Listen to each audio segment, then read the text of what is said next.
Chevy Colorado 5-cylinder rebuild. We're going to do a 2-cylinder conversion today though.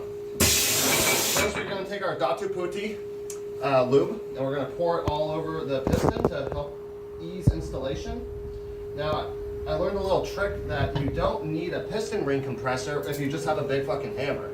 So you go ahead and smash the piston in. Okay, there's one.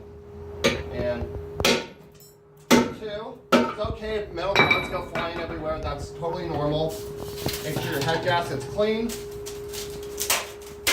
Put that on there. Take your cylinder head. Install that. Up. Hold on. Make sure it's down all the way. There you go. Put some more Datu Putti on there. And install the CV axles. Wherever they fit.